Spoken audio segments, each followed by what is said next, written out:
안녕하세요. 2달 정도 전에 우연히 말을 못하는 여자를 알게 되었습니다. 귀가 안 들리기 때문에 말을 하지 못하는 소위 농아자라고 하죠. 저는 일이 좀 안 풀려서 공원에서 멍하니 벤치에 앉아 있었습니다. 열이 받아 마시고 남은 음료수를 쓰레기통을 향해 던졌는데 그만 옆 벤치에서 뭔가에 집중하고 있던 여자에게 음료수가 튀었습니다. 여자분 겉옷에 몇 방울 튄 거였는데 죄송한 마음에 휴지를 들고 가 말을 걸었습니다. 저기 죄송합니다. 괜찮으세요? 휴지뿐인데 닦아드릴까요? 라고 묻고 이거 써달라고 했는데도 대답이 없었습니다. 뭐지? 이 사람 나 무시하는 건가? 하고 기분이 나빠질 때쯤 뒤늦게 저를 발견하고서 입모양만 만드시고 말소리를 내시지 않더라고요. 그때 말할 수 없으신 분인 걸 깨달았습니다. 보통이라면 그 시점에 대충 설명해드리고 휴지 드리면서 끝났을 것 같은데 그분 손에 닥터페퍼 음료수가 들려 있었습니다. 제가 던진 음료수도 닥터페퍼였거든요. 그분에게 아이패드로 닥터페퍼 음료수를 마시고 휴지통에 던졌는데 휴지통에 부딪히면서 겉옷에 몇 방울 튀었습니다. 죄송합니다. 저도 닥터페퍼를 즐겨 마시는데 좋아하시나봐요. 겉옷을 한번 훑으시고 괜찮다는 제스처와 함께 고개를 끄덕여 줬습니다. 저는 살면서 단 한 번도 헌팅 같은 거 해본 적 없고 다만 말을 못하는 사람은 어떤 걸까 하고 약간의 관심이 있었던 것 같습니다. 몸이 불편하신 분을 차별하거나 무시하거나 그런 마음이 있었던 건 아니고 그냥 순수하게 관심이었습니다. 그분도 저에게 폰에 글을 써서 말을 걸어줬습니다. 닥터페퍼 좋아하는 사람 처음 봤어요. 저도 처음 봤어요. 혹시 말을 못하시는 거죠? 실례가 안 된다면 얘기를 나눠도 괜찮을까요? 그분도 고개를 끄덕였습니다. 저희는 바로 앞에 있는 스타벅스로 가서 필담으로 대화를 나눴습니다. 한 30분 정도 필담으로 대화를 해본 소감은 솔직히 너무 별로였습니다. 하지만 그분은 즐거워하는 것 같아서 헤어지는 길에 연락처를 교환했습니다. 그날 밤에 먼저 카톡이 왔습니다. 오랜만에 친절한 분을 만났네요. 또래들과 이야기하는 것도 오랜만이라 즐거웠습니다. 계속 연락하고 지내시지 않을래요? 저는 너무 귀찮아서 하루가 지난 뒤에야 답장을 보냈습니다. 답장이 늦어서 미안해요. 솔직히 어떻게 해야 좋은지 모르겠어요. 저는 그렇게 친절한 사람이 아니거든요. 괜히 신뢰한 것 같은 기분이네요. 저는 올해 33살이고 그분은 30살에 마르시고 청순 스타일이셨습니다. 둘 다 닥터페퍼 음료수 매니아였고요. 그리고 일주일 정도 카톡을 주고받았습니다. 여자분이 적극적으로 해주셨어요. 일주일 지난 시점에 저에게 변화가 생겼습니다. 카톡 같은 거 귀찮아 하던 저였는데 글자로 대화하는 게 귀찮지 않았습니다. 카톡으로 주고받는 대화가 점점 익숙해져 갈 때 심경에 변화가 나타났습니다. 과감하게 저는 그녀를 식사에 초대했습니다. 좀 넓은 테이블에서 필담하면서 식사를 할 수 있는 곳을 찾으려고 했는데 필담은 어디서나 가능하다는 것을 깨닫고 둘 다 좋아하는 인도 음식을 먹으러 갔습니다. 거기서 식사를 하면서 생각한 것은 만나서까지 필담으로 대화해야 하는 건 역시나 나한테 무리구나 하는 생각이 들더라고요. 서로 얘기하면서 밥 먹는 거랑 필담하면서 밥 먹는 건 차이가 너무 많이 났습니다. 그런데 그런 말을 할 수는 없잖아요. 그래서 그 자리에서는 참고 헤어졌습니다. 돌아오는 길에 이제 연락하는 것을 그만둘까 생각하고 있었습니다. 닥터페퍼 음료수를 좋아하는 청순한 여자를 만나는 건 행운이라는 생각도 있었지만 결국 귀찮음을 이길 수는 없었습니다. 서로 연락하지 말자고 카톡을 보내야 하나 하고 이틀을 생각하고 있었는데 그동안에도 그녀에게서 카톡은 계속 왔습니다. 답장 없는데 무슨 일 있는 거예요? 라던가 걱정스러운 말들이었습니다. 귀찮음과 그녀의 매력 사이에서 갈등이 일어나 친구와 상의를 했습니다. 그랬더니 친구에게 완전 혼났습니다. 진지한 만남을 생각하는 거면 평범한 사람들과의 만남을 생각하라는 거였습니다. 친구에게 혼이 났지만 그래도 결심이 서지 않아 연락하지 말자는 말도 하지 못한 채 2주가 지나 버렸습니다. 2주가 지나 어느 날 제 마음을 뭉클하게 하는 카톡이 왔습니다. 그녀가 주말에 영화를 보러 가자고 했습니다. 귀가 안 들리는데 영화 보면 돈 아까울 텐데 하면서 거절도 못하고 같이 영화관에 갔습니다. 팝콘도 먹고 싶기도 했고 가끔 곁눈질로 절 살피는 그녀가 대단해 보였습니다. 그리고 영화를 보고 나서 카페에서 커피를 마시다가 말을 들었습니다. 귀가 안 들려도 영화는 재밌어요. 제가 귀가 안 들리니 재미없어 할 거라고 생각했죠? 콘서트장도 갈 수 있어요. 음악 같은 거 느낄 수 있는 건 정말 기분 좋아요. 뭔가 그런 말을 할 수 있다는 게 정말 대단하다고 생각했습니다. 만약 제가 귀가 안 들린다면 저는 절대 그렇게 말하지 못했을 겁니다. 그 후 필담 귀찮죠? 라는 말을 들어서 솔직히 귀찮다고 대답했습니다. 그녀는 당연하죠. 저도 귀찮아요. 라고 글을 썼습니다. 그래서 좀 마음이 가벼워졌습니다. 익숙하지 않아서 솔직히 귀찮기도 했지만 그래도 알게 된 것도 뭔가 인연이고 해서 친구로 지내도 될까? 라고 물어봤습니다. 결국 미묘한 관계가 된 거죠. 그리고 이틀 후에 제 여동생에게 수화 좀 가르쳐 달라고 했습니다. 여동생은 저처럼 귀찮음이 심한 아이였는데 고등학교에서 클럽 활동 중 수화 배우는 게 편하다고 수화를 배우고 있었습니다. 하지만 역시 귀찮다며 수화책 보고 배우라고 책을 하나 던져줬습니다. 역시 제 동생이었습니다. 저는 수화책을 보고 공부를 조금씩 했습니다. 그리고 그녀와 세 번째 식사 날 책을 보여주며 수화 좀 가르쳐 줄래? 했습니다. 그녀는 눈을 반짝이며 아이패드에 자기가 가진 수화책 파일을 아예 넣어 주었습니다.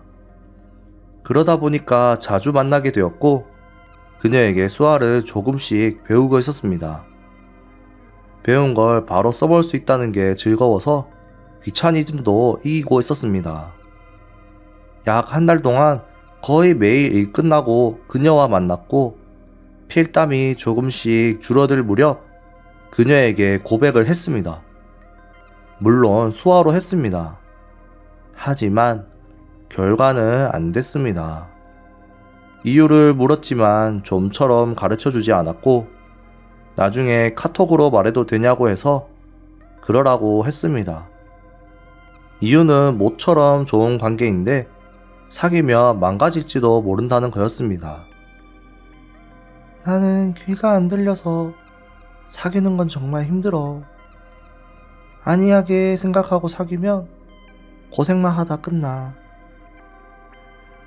저는 만난 지 얼마 안 됐지만 그녀가 어떤 사람인지 알아가는 동안에 그런 건 문제가 안 된다는 걸 느끼고 있었습니다. 그리고 며칠 뒤 저는 심한 독감으로 입원까지 했습니다. 안 와도 된다고 했지만 그녀가 병문안을 왔고 저는 다시 한번 고백을 했습니다.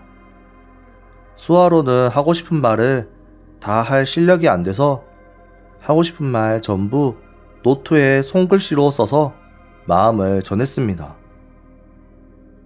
우리가 만난 데는 다 이유가 있다. 그것은 친구로서 만나기 위해서일지도 모르지만 하지만 우리에겐 기회가 있어. 왜 도전을 해보려고 하지 않는 거야? 귀가 안 들리는 게 우리한테 장애가 되는 거야? 내 마음은 100% 전달되잖아. 그러니까 나랑 사귀어줘.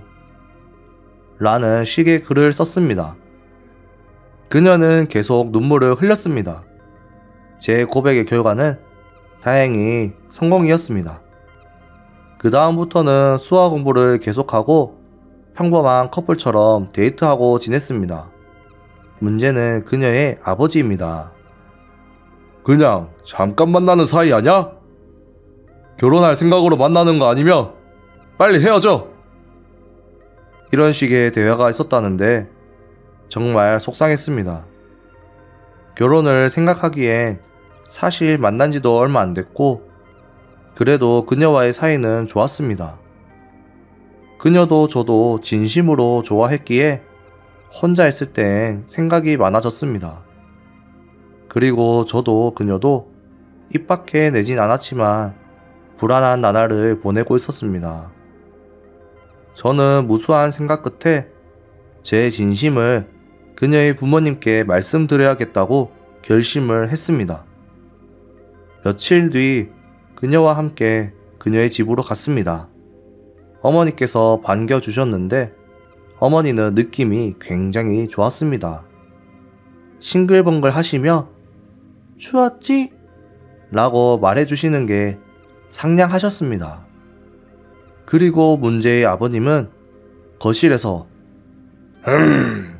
하고 앉아 계셨습니다. 물론 표정은 험악했습니다. 제가 아버님께 제가 오늘 온 이유는요.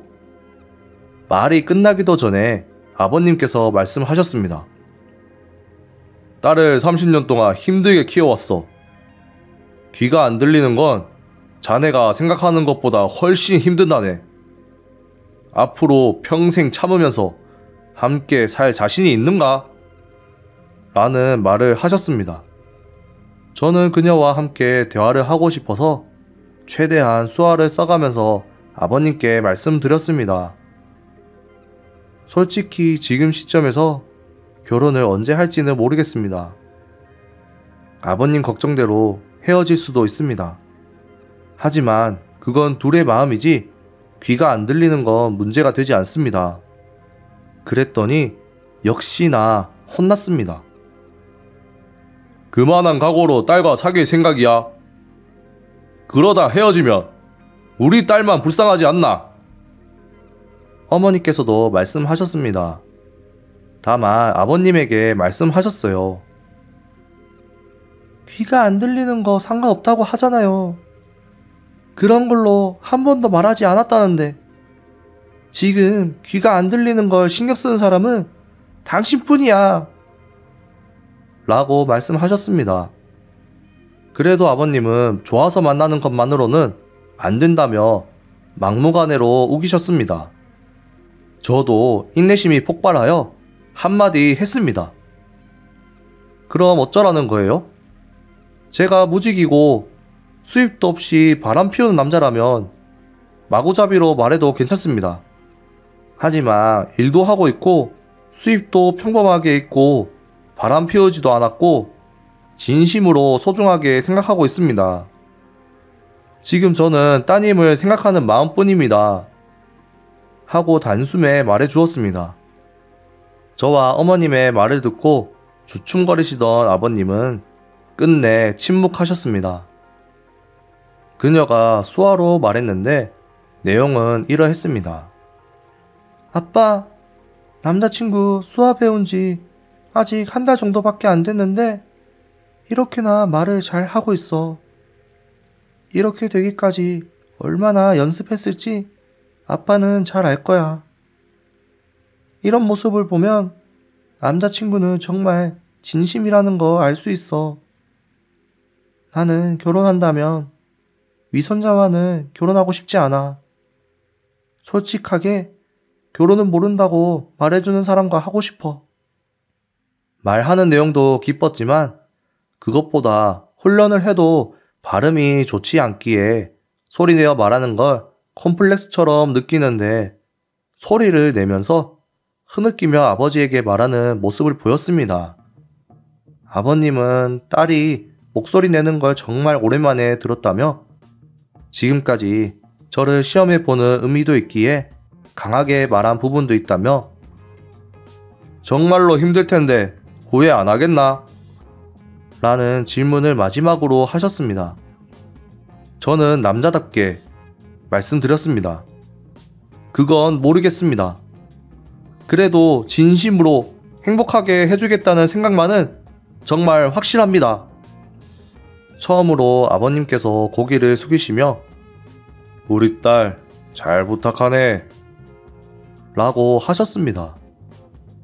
그리고 같이 밥 먹고 여러가지 질문 공격을 받았지만 나름 답변을 잘 해드린 것 같았습니다. 그리고 돌아오는 길에 여자친구가 배웅해줬는데 처음으로 소리내어 사랑해요 라고 말해주었습니다. 발음은 안 좋아도 저는 확실히 들었습니다. 저는 참지 못하고 그녀를 왈칵 안아주었는데 집에서 어머니가 보고 있으셨나 보더라고요. 어머머머머머 이런 소리가 멀리서 들렸습니다. 그녀와 의사소통만큼은 문제없도록 하고 약속대로 행복하게 해주려고 합니다. 일면식도 없는 저의 사연을 들어주셔서 감사합니다. 여러분들도 항상 희망과 용기를 가지셨으면 좋겠습니다. 좋은 하루 보내세요.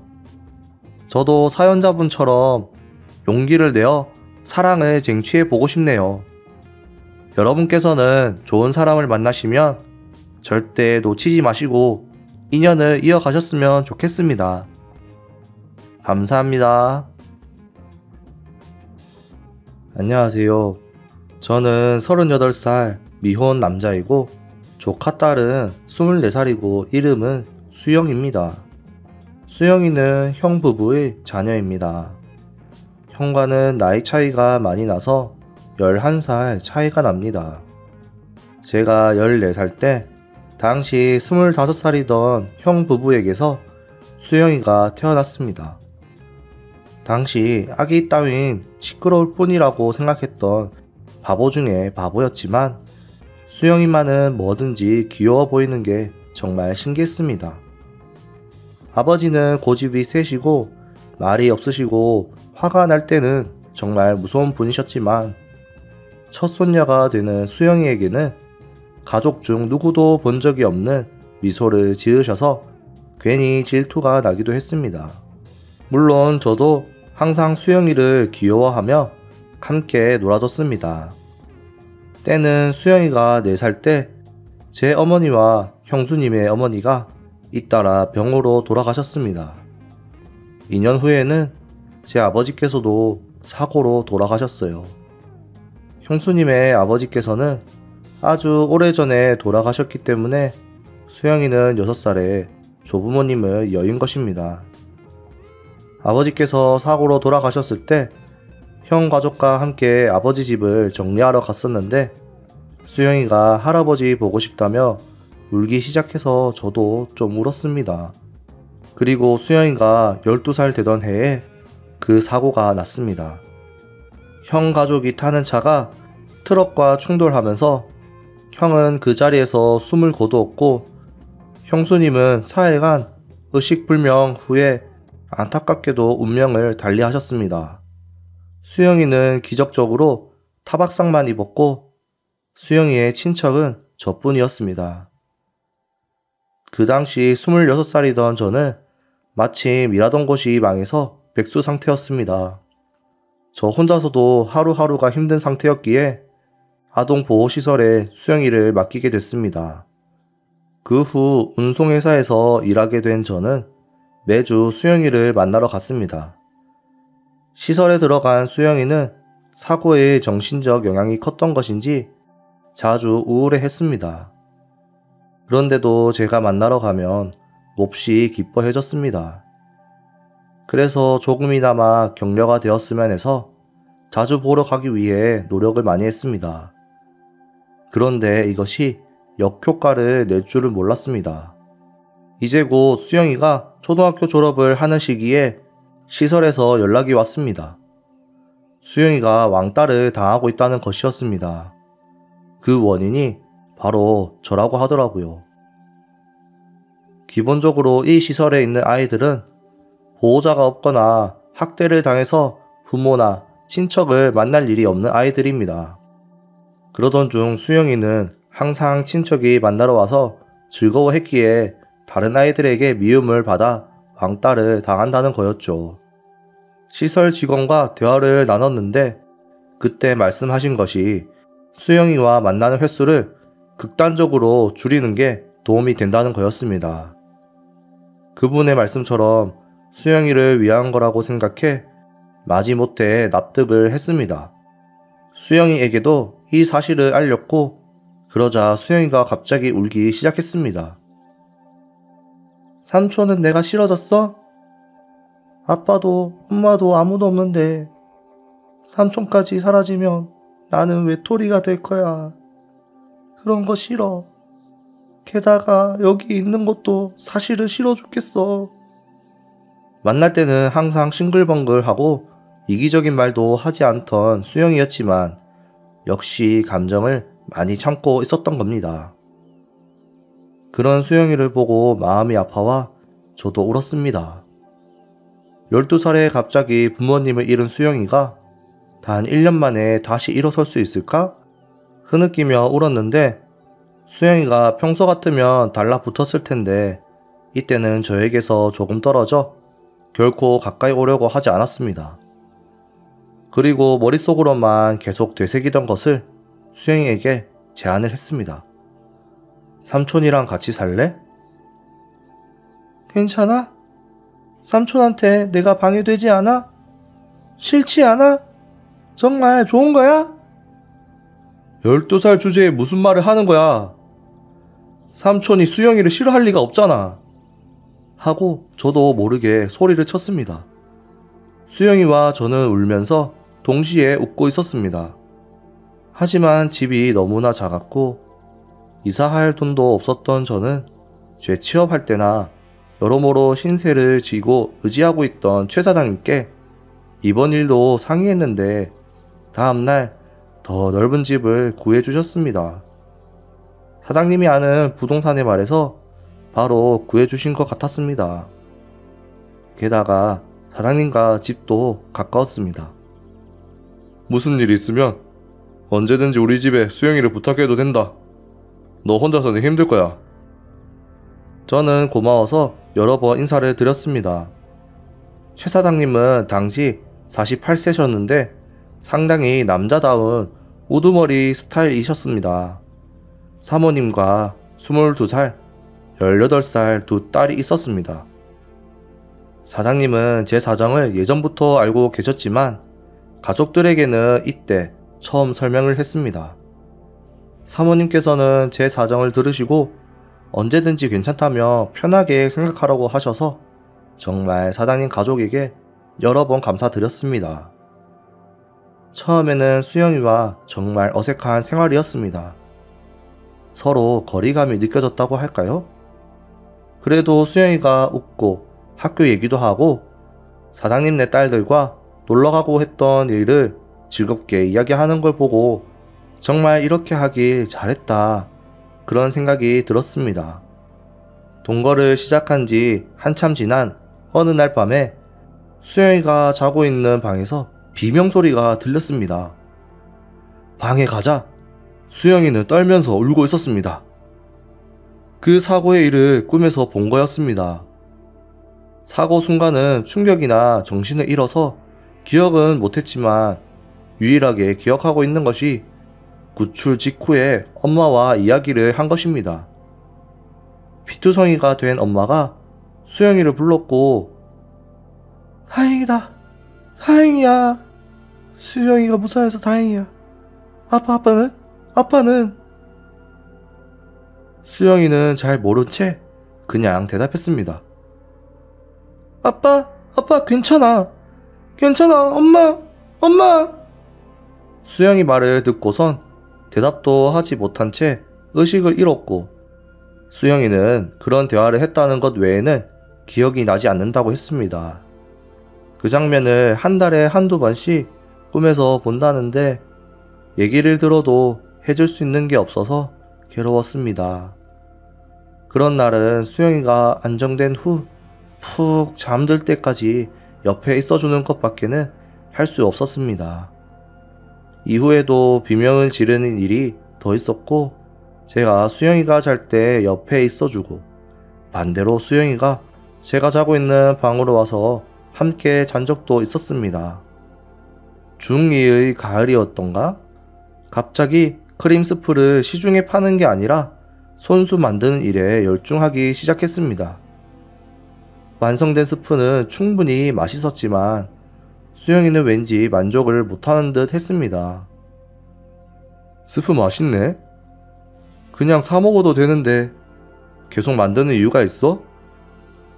라고 물어보았지만 이유는 가르쳐주지 않았습니다. 그런 이야기를 사모님과 나눈 적이 있는데 사실을 알려주셨습니다. 형수님이 잘하는 요리가 크림 스프였던 것입니다. 몇 년 전 일이니까 맛도 잘 기억나지 않지만 어떻게든 만들어 보고 싶다고 했다더라고요. 그래서 한동안 스프는 계속됐지만 불평하지 않고 먹었습니다. 어느 날 만든 스프는 기억에 남아있는 스프 맛과 가까웠는지 어때? 맛있어? 어때? 여러 번 끈질기게 묻길래 정말 맛있어서 유럽에서 먹는 맛이야 라고 대답하니 싱글벙글 웃더라고요. 웃는 모습에 무심코 이제 엄마 스프 된 거야? 라고 물었는데 수영이 얼굴이 왠지 울 것 같은 얼굴이 되었습니다. 수영이는 어떻게 알았냐고 되물었습니다. 저는 사모님에게 들었다고 얘기했고, 추억의 맛이잖아. 맛있게 잘 만들어져서 다행이다. 라고 말하니 생각지 못한 답을 하더라고요. 미안해요, 삼촌. 삼촌 있는데 엄마 생각을 해서. 바보 같은 말을 왜 하냐고 하니 저한테 신세를 지고 있는데 이제 와서 부모님 생각을 하면 제가 싫어할 거라고 생각했다네요. 그래서 이렇게 말했습니다. 삼촌은 수영이가 엄마나 아빠를 기억해주지 않으면 어떡하지? 이런 걱정을 하지. 엄마, 아빠를 생각했다고 해서 수영이를 쫓아낼 것 같아? 삼촌을 나쁜 사람처럼 만들지 마. 그런 걸로 미안해 하지 마. 앞으로 엄마 아빠 생각 실컷 해도 돼. 삼촌도 형과 형수님이 보고 싶고 생각이 나. 아마 동거를 시작하고 나서 처음으로 혼을 냈을 겁니다. 그래서 수영이가 울면서 사과했고 저도 사과하라고 하며 펑펑 울었습니다. 그 후 크림 스프는 저희 집 단골 메뉴가 됐습니다. 스프 사건을 생각하면 지금도 좀 애처롭습니다. 참고로 스프 일이 있기 전에는 수영이가 부모님 얘기는 하지 않았는데 아마도 줄곧 참았던 것 같습니다. 하지만 그 이후로는 부모님 얘기는 편하게 잘 했습니다. 수영이가 고등학교에 진학했을 무렵에 저는 여자친구가 생겼습니다. 사귀기 전에 우리 집 사정에 대해서 얘기했고 사귀기 시작하고 나서 몇 번인가 집에 초대해서 수영이와 함께 식사도 하기도 했습니다. 여자친구와 수영이도 친해져서 서로 연락도 주고받았던 것 같습니다. 교제는 1년 정도 지속되었고 진심으로 결혼까지 생각했습니다. 수영이에게도 그렇게 생각하고 있는 것을 말했고 찬성해 주었습니다. 그러던 어느 날 여자친구에게서 무서운 질문을 들었습니다. 나랑 수영이랑 어느 쪽이 더 중요해? 선택할 리가 없잖아. 머릿속으로 중얼거렸던 생각이 목소리에서 나왔습니다. 게다가 또렷이 나왔습니다. 여자친구는 고개만 끄덕였고 그 후에는 아무렇지도 않은 듯이 데이트를 계속하고 헤어졌습니다. 이틀 후에 전화로 그만 만나자는 통보를 해왔고 그렇게 끝이 나버렸습니다. 제가 수영이에게 너무 달라붙어 있는 것 같아 참을 수가 없었다고 했습니다. 저도 이해는 갔습니다. 그 질문을 받았을 때 저 또한 감정이 급속도로 식었기에 서로 쿨하게 헤어졌습니다. 그런데 쿨하지 못한 건 수영이었습니다. 저에게 짐이 된다고 부담을 느끼고 있었던 건지 헤어진 이유에 대해서 계속 물어왔습니다. 진짜 이유는 절대 안 알려주려고 했는데 나중에 들켰습니다. 왜냐면 수영이가 여자친구에게 전화해서 직접 물어보았기 때문입니다. 수영이는 제멋대로 전화해서 추궁을 했고 울면서 자기 때문에 미안하다고도 하고 부모님이 안 계시는데 어떻게 하라는 거냐 오히려 화도 냈습니다.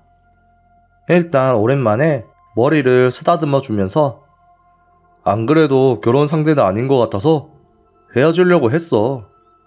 개의치 마 라고 말해 주었습니다.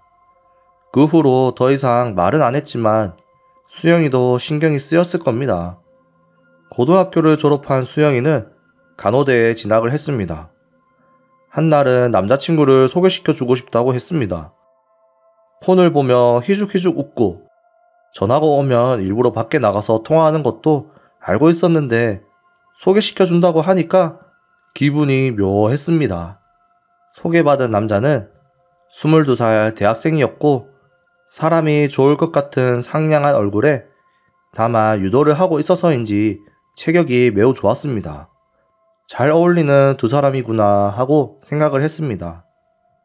셋이서 맥주를 마셨고 어느 순간엔 사장님과 사모님도 함께 자리를 하셔서 정신없는 술자리가 되었지만 저는 기뻤습니다.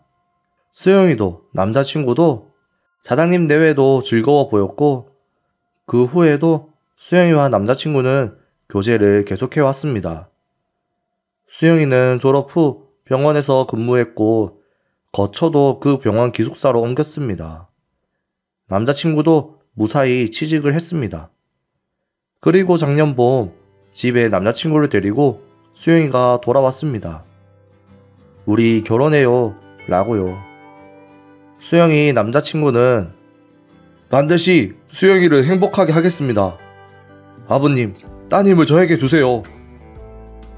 라고 하는데 저는 덤덤한 척 했지만 눈시울이 붉어지는 상황에서 바보 같은 소리를 했습니다. 나는 수영이 아버지가 아니야. 삼촌이야, 삼촌. 부모님은 따로 있다니까? 수영이는 화가 났는지 언성을 높이며 굳이 왜 그런 말을 해? 나에겐 삼촌은 또 다른 아빠야.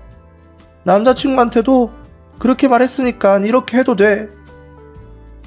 저는 결혼을 승낙해 주었고 눈물을 몰래 훔쳐 닦았습니다. 저번 주에 결혼식이었습니다. 수영이 손을 잡고 행진 연습할 때부터 눈물이 나는 걸 참느라 힘들었습니다. 결혼식이 절정에 이를 무렵에 신부가 편지를 읽었습니다. 하객분들에게 감사의 인사를 한 뒤 사장님 식구네를 향해 언니들 덕분에 도움을 많이 받았어요. 고마워요. 아저씨가 도와주지 않았다면 저는 지금 여기에 있을 수 없습니다. 아저씨, 아줌마, 저에게 또 다른 친할아버지, 친할머니입니다. 고맙습니다. 사장님은 벌써 울고 있었고 사모님은 싱글벙글 웃고 계셨습니다. 결혼식에는 형부부와 수영이가 함께 찍었던 사진과 우리 부모님과 형수님 부모님 사진도 준비를 했었습니다. 수영이는 그 사진들을 향해 엄마, 아빠, 할아버지, 할머니, 저 어른이 됐어요. 만날 수 없는 것은 쓸쓸하지만 지금 저는 행복합니다. 계속 지켜봐 주세요. 그리고 마지막이 저였습니다. 아빠가 12살에 나를 받아줬을 때 내가 얼마나 기뻐했는 줄 알아? 제 아버지는 저를 위해서 많은 것을 포기해야 했을 텐데 항상 사랑으로 키워줬습니다. 저를 칭찬해 주었습니다. 저를 꾸짖어 주었습니다. 오직 저를 위해 울어줬습니다. 저는 너무 행복합니다. 저를 키워주셔서 고맙습니다. 사랑해줘서 고마워요, 아빠. 마지막으로 저에게 보내는 편지 내용이었는데 실제로는 통곡하면서 읽어서 제대로 읽지 못했고 나중에 편지를 전달받았습니다. 수영이에게는 절대 할 수 없는 이야기지만 솔직히 제대로 키울 자신 따위는 없었습니다. 형이 사고 날 때까지 일도 제대로 안 하고 빈둥빈둥 놀던 편한 막내 아들이었거든요. 26살이 갑자기 12살을 키운다고 하면 거짓말처럼 들리긴 합니다. 하지만 기적적으로 착한 아이로 자라줬습니다. 최 사장님을 만난 것은 저에게도 수영이에게도 큰 복이었습니다.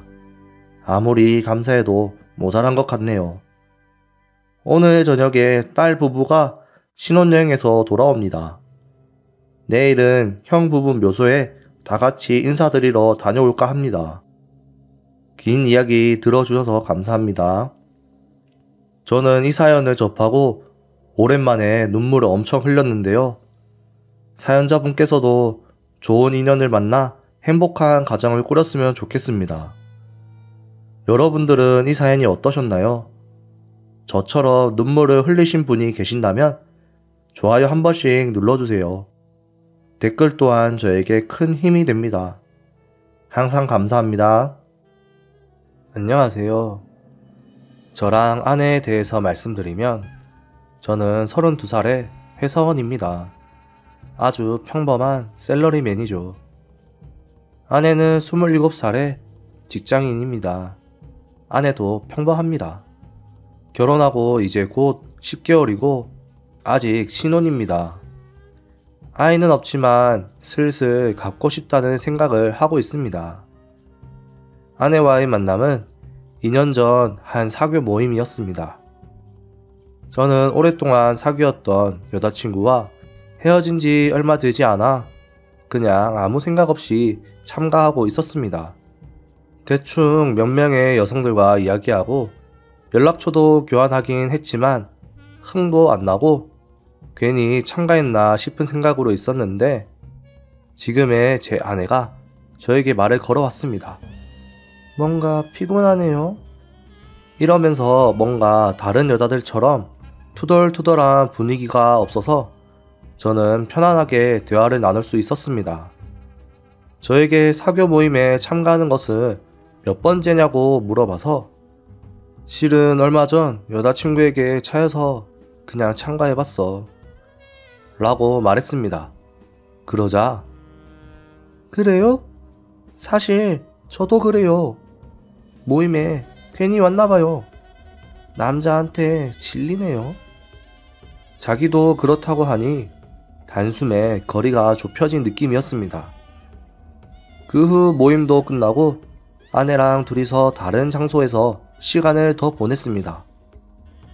몇 번인가 데이트를 했고 저는 결혼을 전제로 사귀어달라고 고백을 했습니다. 아내는 기꺼이 고개를 끄덕였습니다. 그리고 알게 된 지 1년 만에 결혼을 했습니다. 아내 쪽 부모님은 아내가 어렸을 때 어머니의 외도로 이혼한 것 같았고 아내는 아버지와 함께 자랐다고 했습니다. 어머니와는 그 당시부터 전혀 연락을 하지 않고 있다고 하며 어디서 뭘 하고 있는지도 모른다고 했습니다. 아버지는 연세가 꽤 많으셔서 몇 년 전에 돌아가셨다고 했습니다. 그러나 아내를 친딸처럼 키워준 아버지 친구 아주머니가 있다고 했습니다. 그 여자는 아버지와 마찬가지로 나이가 많으신 분이라고 했는데 아내는 결혼 초부터 그 아주머니를 보살피러 들리곤 했습니다. 저는 몇 번 인사 겸 같이 갈까 했는데 아내가 별로 친척인 것도 아니고 약한 모습을 잘 모르는 사람한테는 보이고 싶어 하지 않아 하고 계속 거절을 당했습니다. 뭐 확실히 완전 남인 저에게 그런 모습을 보이고 싶지 않으시긴 할 거야 라고 생각하며 아내를 늘 혼자 보냈습니다. 이런 식으로 한 달에 절반은 집에 있지 않았습니다. 하지만 남을 이렇게까지 돌봐줄 수 있는 아내는 정말 마음씨가 착하구나 나름 존경하고 있었습니다. 그래서 집안일은 제가 하고 있었고 아내의 내조도 최대한 하고 있었습니다. 그런 생활을 계속 하고 있던 어느 날 일이 일어났습니다.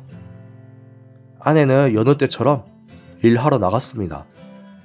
저는 그날 일이 쉬는 날이었기 때문에 오랜만에 옷장 정리나 할까 하고 청소를 시작했습니다. 아내가 아주머니 집에 갈 때 가지고 가는 큰 가방이 옷장에 있었습니다. 무심코 가방을 들자 아내는 짤랑거리는 소리가 났습니다. 잔돈이 지갑에서 나와서 굴러다니는 건가? 하고 생각했습니다. 가방 안을 보니 지퍼백 같은 봉투에 열쇠 몇 개와 은색 반지가 들어있었습니다. 반지 뒷면에는 기념일 같은 날짜와 K와 J라는 글자가 새겨져 있었습니다. 아내의 앞글자는 J가 맞았지만 저는 K가 아니었습니다. 기념일로 보이는 날짜는 저희 기념일도 아니었습니다. 우리가 만나기 전일 거야 하며 또 뭐 없나 하고 가방을 뒤지다 보니 영수증이 나오더라고요. 집 근처 마트 영수증은 아니었는데 구매 목록에 연도 크림이 있었습니다. 연도 크림을 본 순간 남자가 있는 건가? 싶은 생각에 혼란스러워졌습니다. 뭐가 뭔지 모르고 확증도 없어서 아직 아내에게는 이 일을 말하지 못했습니다. 하지만 너무나 의심스러워서 전문가에게 조사를 부탁했습니다. 조사 결과 충격적인 얘기를 들었습니다. 역시 저 말고 다른 남자가 있는 것 같다는 말이었습니다. 전문가에게 아내가 오늘 외박을 한다고 말을 전한 날 아무것도 모르는 아내는 평소와 같이 큰 가방을 들고 나갔습니다. 참고로 아내는 항상 지하철로 이동한다고 했는데 지하철역에 도착하자 택시를 타고 가버렸습니다. 그래서 첫 번째 날은 쫓아가는 걸 중단하고 며칠 뒤에 다시 쫓아갈 수 있었습니다. 내린 장소는 영수증에 있던 그 마트였습니다. 내려서 간 곳은 마트 옆의 집. 그곳은 차로 1시간 정도 거리였습니다. 그리고 당연하다는 듯이 우체통 안을 보고 열쇠를 꺼내서 집 문을 열고 들어갔습니다. 그 후 혼자서 그 집에 있는 차로 쇼핑을 하러 나갔다고 합니다. 그로부터 밤이 되자 30대의 한 남성이 집으로 귀가했다고 합니다. 저는 증거를 더 모으기 위해 조사를 계속 부탁했습니다. 하지만 귀를 의심하는 사실을 듣게 됐습니다. 안타깝게도 바람 피우는 것 같지 않습니다. 네? 바람 피우는 거 아니에요? 남자 집에 드나들었다면서요. 그게 도대체 무슨 말이에요? 네, 그건 틀림없습니다만 수소문에서 알아보니 같이 산지 오래됐다고 하더라고요. 일단은 정말 사모님과 혼인신고가 돼 있는지부터 한번 알아보시는 게 좋을 것 같습니다. 그리고 그 다음에 한번 논의해보죠. 저는 전문가로부터 그렇게 들은 이상 확인을 해봐야 될 것 같아서 만약을 위해 다음날 주민센터에 확인하러 가봤습니다. 그 결과는 이미 짐작하고 있을지 모르겠지만 저는 미혼인 채로 있었습니다. 정말 설마 이런 일이 있다니 라고 현실을 받아들이지 못하고 주민센터에서 패닉에 빠졌습니다. 어슬렁어슬렁 겨우 귀가하여 전문가에게 이 사실을 알렸고 아내가 외박을 한 날만 조사를 하고 있었기에 그 남자와 혼인관계가 있는지 조사를 부탁했습니다. 며칠 뒤 조사 결과를 들을 수 있었는데 역시 예상대로네?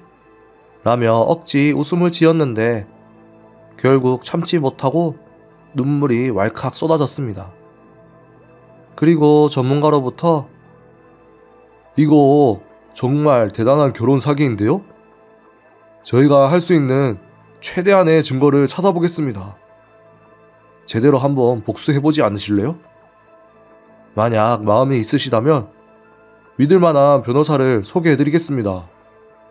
라는 말을 듣고 저는 어느새 세상 잃은 듯 눈물을 흘리며 그러기로 했습니다.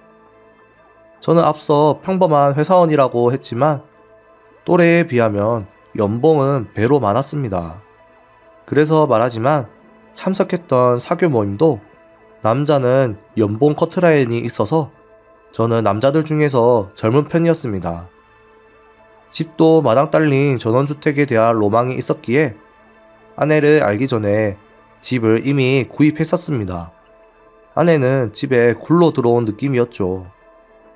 혼인신고에 대해서 말하자면 예전부터 제가 이날은 멀리 일을 갔다 와야 해서 바쁘다고 했었던 날을 콕 집어서 그날을 결혼기념일로 하고 싶어 라고 말을 해서 혼인신고서 작성이랑 제출까지 모두 맡겼습니다. 결혼식은 아내가 부모님이 안 계셔서 하고 싶지 않다고 했고 대신 반지를 호화롭게 해달라고 부탁을 해서 정말 비싼 걸로 해줬습니다. 이런 식으로 저는 감쪽같이 속아왔습니다.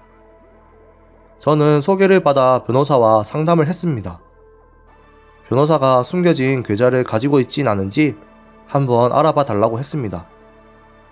그리고 전문가가 모아준 증거와는 별개로 제가 준 반지나 신혼여행 영수증 같은 것도 좋은 증거가 된다고 하더라고요. 그리고 변호사의 지시로 증거 수집을 일주일 정도 더 했습니다. 아내가 샤워하고 있는 틈에 지갑을 열어서 은행카드 여러 개가 있는 것을 모두 폰으로 촬영해 저장했습니다. 그 후 저는 장기 출장을 가야 한다고 말했고 결혼 사기, 민사소송과 형사고소까지 모두 준비가 될 때까지 근처 여관에서 지내기로 했습니다. 그리고 며칠 뒤 변호사님께서 준비가 다 되었다고 연락을 하셔서 제 복수를 시작했습니다. 일단 고소장을 가지고 경찰서에 변호사와 함께 신고하러 갔습니다. 증거도 갖추어져 있어 경찰이 움직이는 것은 빨랐습니다. 경찰서에서 아내의 남편과 처음으로 만날 수 있었습니다. 저를 아내에게 속은 남자라고 말했더니 자세한 이야기를 하자며 남편이 무릎을 꿇고 사과해 왔습니다. 정말 미안합니다. 이 일이 끝나면 저도 이혼할 겁니다. 라고 했습니다. 말을 들어보니 남편도 아내가 이중생활을 하고 있었다는 걸 전혀 몰랐다고 합니다. 집에서 나가 외박할 땐 편찮으신 아버지를 돌보러 가야 한다고 했고 낮에 돌아와서 집안일도 다 해놨습니다. 의심 같은 건 전혀 안 했습니다. 조사할 때 보고받아 알고 있었지만 아버지는 건강하게 살아 계신다고 하더라고요. 장인어른은 나이가 많으시지만 비교적 건강합니다. 그런데 아내가 요즘 들어 기력이 많이 쇠하신 것 같다고 집안일도 도와주고 돌봐주러 가야 한다고 해서 저는 장인어른과 사이가 좋지 않아 마주치고 싶지 않기 때문에 그냥 혼자 보냈던 거였습니다. 라고 상황을 말해 주었습니다. 아내는 남편과 아버지의 관계를 이용했던 것입니다. 그리고 저는 앞으로 아내에게 사용된 돈의 반환과 위자료를 청구할 것임을 남편에게 알렸고, 남편은 마음 정리가 되면 다시 얘기하고 싶다고 해서 연락처를 교환했고 그 자리를 떠났습니다. 그 길로 약속을 잡고 있던 아내 아버지도 만나고 왔습니다. 차로 20분 정도면 도착했습니다. 처음에는 저를 의아한 얼굴로 맞이했습니다. 딸이 경찰서에 있다고 말했지만 믿을 수 없다고 말하고 있었습니다. 저는 지금까지 모아온 증거를 보여드렸고 지금까지의 경위 등을 설명해드렸습니다. 결정적이었던 것은 결혼 반지를 맞춘 날 함께 기념으로 찍은 두 사람의 사진이었습니다. 그곳에는 저와 아내의 한박 웃음이 비춰져 있었습니다. 아버지께서는 설마 내 딸이 게다가 자신을 써서 이런 짓을 하고 있었다며 격분을 하셨고, 그리고 눈물을 흘리시며 저에게 사과를 했습니다. 며칠 뒤 아내의 남편에게서 연락이 왔습니다. 아내한테도 자초지종을 들어보고 싶습니다. 그래서 변호사님께도 부탁드리고 셋이서 구금 중인 아내를 접견하게 되었습니다. 오랜만에 보는 아내는 정신적으로 많이 피폐해졌는지 보기만 해도 초췌하고 너덜너덜해져 있었습니다. 남편이 들어오자마자 아내는 기쁜 듯이 여보, 와줬구나. 반가워. 이런 상황이 돼서 나도 너무 놀랐어. 이건 모두 존엄 망상이야. 하고 저를 가리키며 미쳐가고 있었습니다. 이 시기에 이르러서도 그런 말을 하고 있는 거야? 모든 걸 다 듣고 왔어. 뭘 들었는지 모르겠는데 그거 전부 다 착각이야.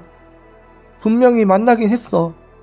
하지만 일방적인 호의로 돈과 반지를 내게 준 거야. 말을 듣던 변호사가 그거 이상하네요. 당신의 계좌를 조사해보니 제 의뢰인 월급날이면 통장에서 현금을 인출해서 다른 계좌로 이체하셨죠? 그러니까 그거 내가 한 거 아니야. 제 의뢰인이 근무 중에 이루어졌다는 증거도 있습니다. 물론 의뢰인께서는 근무 중에 외출하지 않았다는 증거 또한 있고요. 뭐? 뭐야? 카드를 만들어줬으니까 그거 내 맘대로 써도 되는 거잖아. 아니죠. 혼인신고도 하지 않고 아내라고 계속 속이고 돈을 챙긴 셈이죠. 그것도 걔 머리가 이상해서 멋대로 나를 아내로 착각한 거야. 아, 기분 나빠. 그것도 당신이 계속 속이고 있었다는 증거를 모두 갖춰놨습니다. 변호사가 말을 계속하자 아내는 입을 다물고 말았습니다. 솔직히 지금까지 사랑해온 아내의 태도가 이렇게 급변해서 저를 욕하는 게 너무 충격이었고 분노의 감정이 금방이라도 폭발할 것 같았습니다. 그런 모습을 보던 남편이 냉정하게 나한테도 생활비를 받아갔잖아. 도대체 뭐 하는데 그런 돈을 쓰고 있는 거야? 당신의 생활비는 우리 생활비로 사용했을 뿐이야. 변호사가 말한 돈은 난 아무것도 몰라. 결국 아내의 사과는 전혀 없었고 그저 부정만 계속하고 있었습니다. 너는 변명이나 거짓말을 늘어놓을 뿐이고 사과는 절대 안 하는구나. 정말 정 떨어진다. 이렇게 최악의 여자의 남편이었다는 게 정말 부끄럽다. 네가 책임을 제대로 지는지 지켜볼 거야. 나랑 이혼할 각오도 해야 할걸? 아니야 여보. 날 버리지 마. 그 후 경찰 조사에서 아내는 이렇게 말했다고 했습니다. 이중생활의 스릴이 너무 즐거웠습니다. 저는 둘 다 사랑했어요. 가능하다면 둘과 함께 생활을 즐기고 싶었습니다. 돈은 명품 가방이나 화장품 사는데 거기에 다 썼습니다. 라고 결혼 사기죄를 인정하고 큰 금액의 벌금이 부과되었습니다. 그 후 저는 아내에게 위자료와 가져간 돈에 대해서 반환을 청구했습니다. 아내는 왜? 벌금 냈잖아. 이미 헤어졌는데. 아직도 나를 괴롭혀? 너 날 안 좋아했어? 이렇게 왜 네가 무심한 사람인지 정말 몰랐네. 하지만 남편으로부터 지금 당장 이혼할래? 네가 벌린 일 책임 안 질 거야? 라는 말을 듣고 황급히 제 요구를 승낙했습니다. 사랑하는 사람에게 쫓겨나는 것은 공포였을 겁니다. 하지만 돈을 쓰는 것은 잘해도 아내는 갚을 능력은 없었습니다. 그래서 아내의 아버지께서 아는 사람을 통해 아내를 취직시키고 월급의 일부를 저에게 변제하는 것으로 부탁하여 그렇게 하기로 했습니다. 말이 다르잖아. 위자료랑 돈 변제하면 나랑 이혼 안 하는 거 아니었어? 라고 말했다는데 남편은 이혼할 때를 기다렸을 뿐이야. 그건 네가 생각하고 싶은 대로 생각한 거지. 나는 너랑 같이 살고 싶은 마음이 없어. 아내는 손이 발이 되도록 싹싹 빌었다는데 변호사 비용이며 재판에 드는 비용들까지 모두 청구하겠다고 으름장을 놓으니 마침내 아내는 이혼에 합의했습니다. 결국 위자료 등은 아내 월급에서 압류로 계속 지급되었고 아내는 아버지의 감시를 받으면서 살고 있는 것 같았습니다. 여러분도 행동이 수상할 땐 일이 더 커지기 전에 빨리 조치하시길 바랍니다. 저도 앞으로 이런 일 겪지 않도록 조심하며 살겠습니다. 사연 들어주셔서 감사합니다. 좋은 하루 보내세요.